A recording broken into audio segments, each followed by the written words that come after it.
Dance Arts of Columbia provides fitness fun for everyone from 3 years old to adults. Dance Arts is a good environment where the friendly staff makes you feel comfortable. Dance Arts feels that dance is an art form that you can experience firsthand by learning tap, jazz, modern, musical theater, lyrical, and ballet. Dance Arts urges you to enjoy a sense of accomplishment while getting fit and having fun. For class information, call 875-1569. Dance Arts of Columbia, serving Columbia since 1979.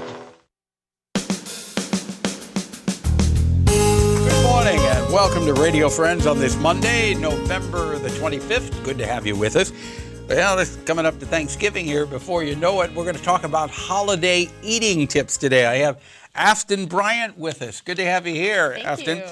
And we got a new name change. It used to be Central Missouri Dietetics Association. Now you're representing the Central Missouri Academy of Nutrition and Dietetics. Correct. Okay. Yes. Congratulations on the name change there. Thank you. But it's all the same, really. We want to talk about healthy eating over the holidays. Right. And this is the time of the year when many of us overeat. Even if we don't want to, we overeat. Right. How can we prevent that? I think one of the main things to remember is that holiday eating does not have to lead to weight gain if you plan ahead. Okay.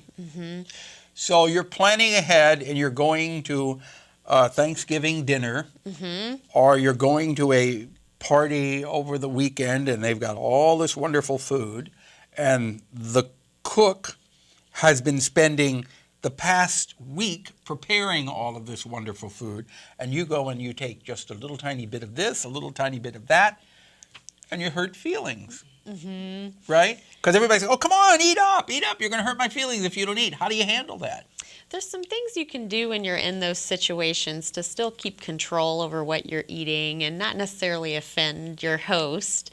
For example, if you can use a smaller plate at Thanksgiving dinner or at a holiday party, that can make a big difference on your portion sizes. Or if you forego some of the drinks like punch and alcohol and some of the chocolatey beverages that are offered, that'll save you a lot on your calories. If you eat a lot, let's say if you eat a lot on Thanksgiving Day, is it good to eat less the day before and the day after? Or you say, well, I ate a whole lot on Thanksgiving, I'll exercise more. You could do either way there. It's best to balance your meals throughout the day. Yeah. I think a lot of people, if they know they're going to have a big Thanksgiving dinner, they'll skip breakfast, they'll skip lunch. But that's not good to do. You don't want to skip breakfast. No, you want to make sure you still have a healthy breakfast, a healthy lunch.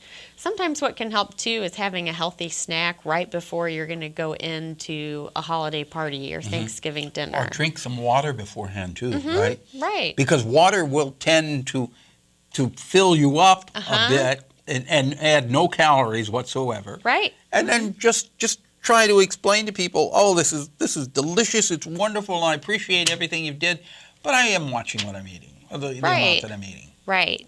Yes. Okay. You can certainly praise the food and try the food. It's awful hard for me, though, to pass up things. But And you have to enjoy those foods. You do. Too. And we were talking earlier, I can't remember if it was you or one of the other dietitians, that you can eat everything as long as you eat it in moderation. Right. Correct? That is key. So take a little bit of everything, but do it in moderation, and you should be okay. Right. If people want more information on healthy eating over the holidays, who can they contact? You can go to www.choosemyplate.gov, and they should have a lot of information there. www.choosemyplate.gov, and that'll have all the information you need. Okay. Right. AFTAN, thank you so much for coming by. Thank you for having me. I appreciate it. Thank you. Happy Thanksgiving. You too. Merry Christmas and Happy New Year a month ahead of time. Yes, thank you. You too. All right. Now we turn to Debbie Wunder. Good to have you here, Hi, Debbie. thank you. And Debbie is representing the National Federation of the Blind. Yes. And we wanted to spend just a little bit of time talking about your organization. Now, you are legally blind, correct? Yes, I am.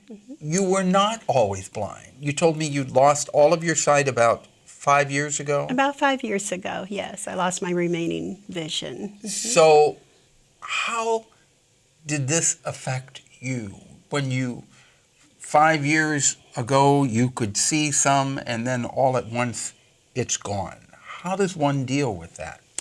Well, for me, the most important connection for me was being involved in the National Federation of the Blind with a group of people, both blind and sighted, who offered support, who were able to connect me to community resources, and who were able to help me to understand that I was still the same person and that blindness would not define who I am, but who I am as a human being inside. Mm-hmm.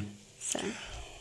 What kind of adjustments have you had to make, besides the obvious?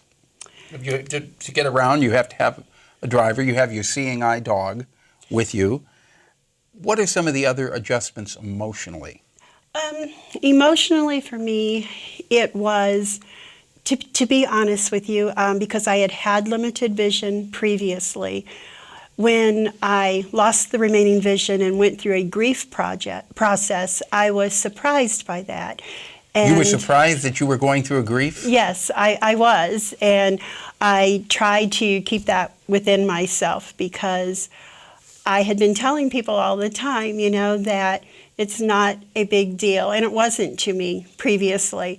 But when I lost something more, I had to learn to adapt my way of living in terms of what skills I needed to use, and such as Braille and a long white cane or a guide dog. Mm-hmm.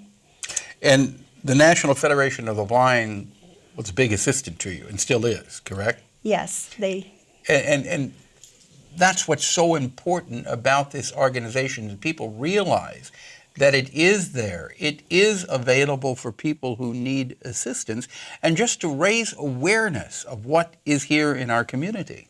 That's right. We have been in Columbia since March 1st of 1974. So we've been around for a long time, helping people to adjust to vision loss and blindness, whether they be a senior or a parent of a blind child or a person who's newly blinded coming home from service. Or. Mm-hmm.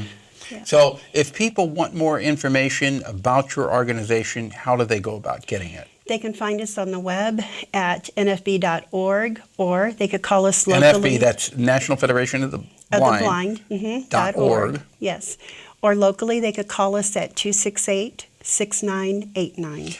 Do you need volunteers to help with the organization also? Yes, we do look for volunteers for driving, for reading mail, or taking somebody shopping. Okay. All right, so if you would like to volunteer, they can call that same phone number, yes. Correct? Debbie, thank you so much for coming by and you. filling us in on the good work of the National Federation for the Blind. Thank you, It was a pleasure meeting you. You too. Pleasure meeting you. Thank you. Tomorrow, we've got a book author on and the Combs Language School. Our program directed by Travis McMillen, Reynolds Journalism Institute. Audio with Pat Akers from KBIA.